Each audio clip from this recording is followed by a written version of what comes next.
And what's up, everybody? I'm back with another video game review, and today I am reviewing Fallout 3. Yes, I actually am more specifically reviewing Fallout 3, the Game of the Year edition, which was a GameStop exclusive, crazy enough. But yeah, this is then also reviewing it on the Xbox 360. So once again, thank you to Jeffofthemellows for letting me borrow this game, giving me the opportunity to play it. So thank you very much there. Now, I've not done a Fallout game review before.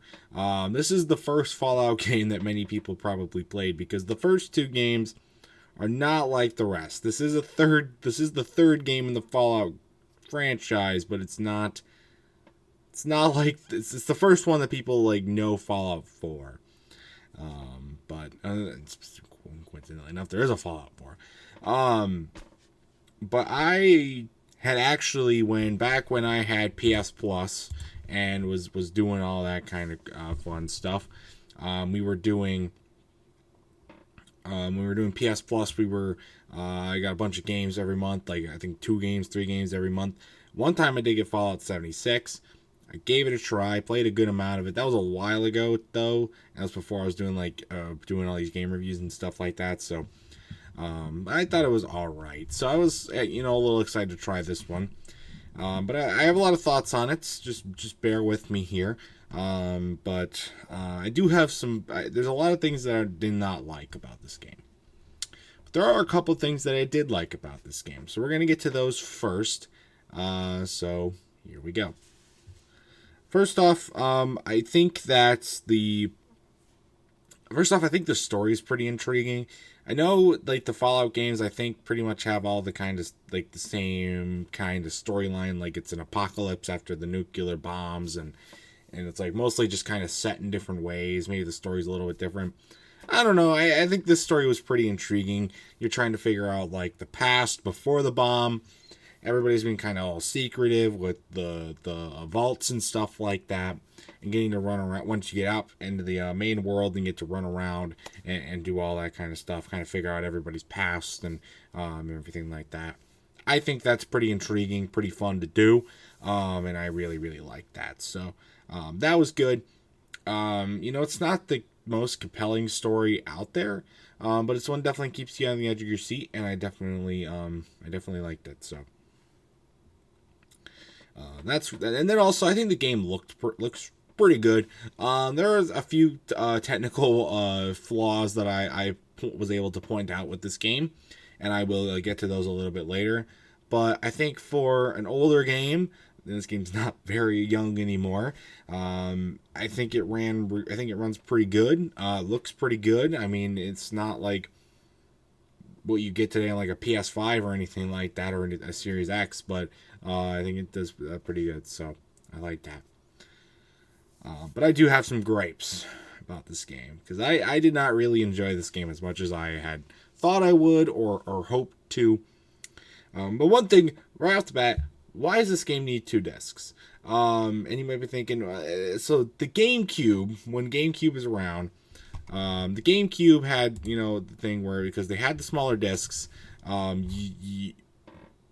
some games, especially like third-party games, they needed 2 discs to fit all their data into the game so people could enjoy everything, and so you'd have to like switch discs out and stuff like that. This game is not on a compromised disc. Xbox 360 has the discs necessary, yet it still needs 2 discs. I did not know that the double disc thing continued post GameCube. I know it wasn't a thing pre-GameCube. I didn't think it was a thing with the original Xbox or the PS2.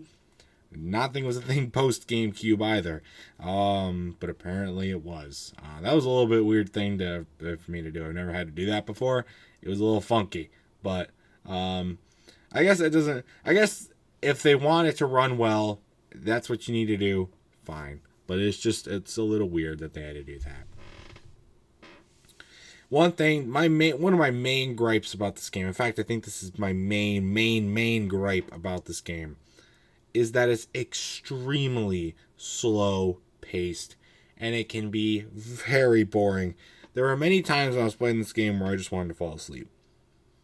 There's no music. There's the enemies. There are a good amount of enemies. And there's stuff to find and stuff to see. But it can just it's pretty spread out. Especially compared to some other games of this kind that I've played before. It's just not great. I thought, the prologue part when you're in the vault before you escape the vault, I thought that that was pretty slow, and as you're trying to go through all the growing up generation sort of thing that they were kind of going for at the game, and then once we escape the vault, I'm like, okay, maybe I was expecting things to start to pick up there. No, in fact, I think at some points they got even worse. Even worse. I'm like, what are you doing, people? It's just insane. You're just kind of running around aimlessly, looking for stuff. And I know, and that reminded me of Zelda Breath of the Wild. When playing that, you're just running around, same shit, looking for shit. But in that game, benefit of the doubt for Breath of the Wild, there is stuff to find. You just have to be a really dedicated Zelda fan in order to find it. Or just really into the game, which I am not. This game, you come up on an empty crate, you come up on a building that means nothing, or just wide open spaces, and then you get attacked by groundhogs, or whatever the fuck they're called, or you find a rabid robber person, or whatever. And then, now, bear in mind, when there is actually action going on in the game, when you're fighting, or you're getting into an exploration, or you're working through some parts of the story, it's good. Like I said, the story's really good in my opinion. The combat is fine. It's nothing terrible, but it's good. It's not something to write home about in my opinion. But it definitely runs good. It's just so spread out and very few and far between. And also the dialogue sequences just go on forever. I mean, holy crap. You have to do so much talking to people. It made me start think we were doing a fucking interactive story here. Like it was like Jurassic Park the game or Detroit Become Human or something like that. I mean, that's literally what it felt like at some points. And I get it, that the story was, again, a big piece of the game, and you want it to be, a lot of dialogue so you can connect pieces together and stuff like that. And I do like that you can, say certain lines to, get your general perception of how people think of you. You can be a really nice person, you can be a really mean person, you can be a little bit in between. And I like that part of it. But some of the dialogue sequences just go so long. Oh my god, it can be a drag sometimes, for sure. Again, I really just wanted to take a little snooze. Some of them. A couple other smaller gripes that I had. The characters look like animatronics. I had the same kind of gripes about these characters' designs as I do for the ones in Jurassic Park the game. If you want to go check out my review, that should already be out. You can go check that out in the game reviews playlist. They just sometimes, the girls sometimes will just stand there while you're trying to figure out what the dialogue thing to say. It's just why. And sometimes they just have really weird mouth movements and preset stuff, and it just doesn't fit very well together. And just feels robotic and stuff like that, and you can tell right off the bat it just did not mesh well at all. And then also it was really easy to get lost going between location to location in this game, and there's a lack of a good map to help you navigate the world. You couldn't just even get they couldn't even just given us a map of DC where this game is set. You couldn't they couldn't have just had that in one of the bunkers, just hiding away there, in the office or something like that, the overseer's office. We could have just went in there and grabbed a map of DC prior to the bomb, and at least been able to use that and been able to help trace our way through the game. Because obviously that wouldn't be 100% accurate, but it would be a lot better. Having been to DC myself, I got lost, and I know this is nuclear DC, not whatever the hell's going on down there right now. But yeah, it just would have been nice. It was super easy to get lost and really figure out where I was going or what I was doing. And yes, that helps promote open exploration. There's definitely lots to see, again, lots to do. But, you got to also stay on track. And the game did a very poor job of balancing that, in my opinion.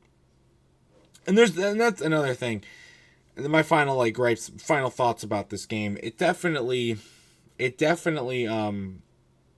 can tell there was a lot of growing pains, a lot of flaws that I hope they worked out for Fallout 4. They made a Fallout Vegas as well, and there's Fallout 76. Again, I don't remember much from Fallout 76, but there's a lot of gripes that I think they needed to work out here. Having been, it's not the original two games. Bethesda was not a part of those games at all. I think they really needed to. There's a lot of things that they wanted to work out here. But this is a very polarizing game, and I gotta say I was not really a fan. At the end of the day, I can see the work, and I can appreciate a lot of good things about this game. I just cannot get into it. Very, very slow-paced and boring. Just not my type of thing, So my final score for Fallout 3, probably going to have to give it a 6 out of 10. It's my score. And again, don't really need to back myself up there. I've already done that throughout this whole video, but it's kind of what my thoughts are. But if you've played Fallout 3, I'd love to know your thoughts about it in the comment section down below. And that's going to do it for this video and this game review. So stay tuned for much more amazing content, including more game reviews and other awesome stuff. And until next time, I'll see you guys later. Goodbye.